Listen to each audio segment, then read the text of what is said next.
দেশে আরাফা রোজা কবে?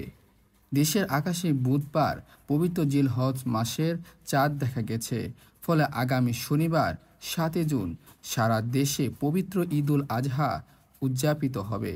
দেশে আরাফা রোজা শুক্রবার ৬ জুন।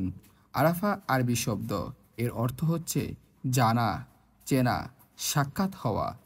দীর্ঘদিন বিচ্ছেদের পর হজরত আদম আলাইহিসসালাম ও বিবি হাওয়া আলাইহিসসালাম পরস্পরের দেখা হয় আরাফার দিন।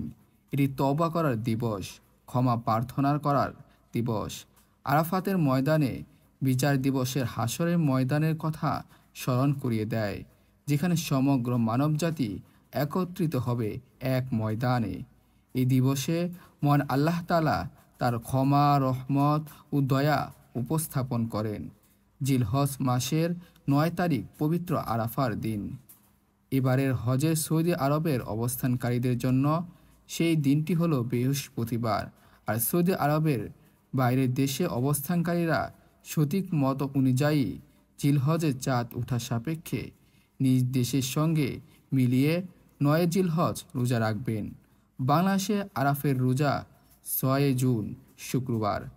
হাদিসে আরাফার দিনের একটি রোজার কথাই এসেছে।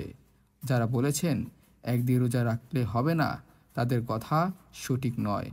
আরাফাতের দিনের একটি রোজা রাখলে বান্দার ২ বৎসরের গুনাহগুলো ক্ষমা করে দেওয়া হয়। নবীজি সাল্লাল্লাহু আলাইহি ওয়াসাল্লাম বলেন, যে ব্যক্তি আরাফার দিনের রোজা রাখবে, আল্লাহ তাআলা তার ১ বৎসর পূর্বের গুনাহগুলো এবং ১ বৎসর পরের গুনাহগুলো ক্ষমা করে দেবেন। আরেক হাদিসে কিন্তু এসেছে, নবীজি সাল্লাল্লাহু আলাইহি ওয়াসাল্লামের স্ত্রী বলেন, নবীজি সাল্লাল্লাহু আলাইহি ওয়াসাল্লাম ৯ জিলহজ তারিখে রোজা রাখতেন। তবে উত্তম হচ্ছে যারা জিলহজ মাসের ১ তারিখ থেকে ৯ তারিখ পর্যন্ত রোজা রাখেন। এতে আরাফার দিবসে রোজা তো পাওয়া যাবেই, একই সঙ্গে অনেক সওয়াব ও ফজিলত লাভ করবেন।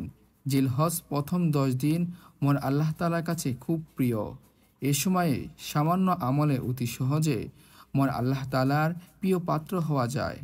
মহান আল্লাহ তাআলা সূরা ফাজরের ২ নম্বর আয়াতে ১০ রাতের কসম করে বলেছেন, ওয়াল ফাজর ওয়ালায়ালিন আশ, শপথ ফজরে, শপথ ১০ রাতের। আর স্বয়ং আল্লাহ তাআলা যখন কোনো সময়ে কসম খান, সেটা গুরুত্ব এত বেড়ে যায় যে তা ভাবনা করাই অসম্ভব।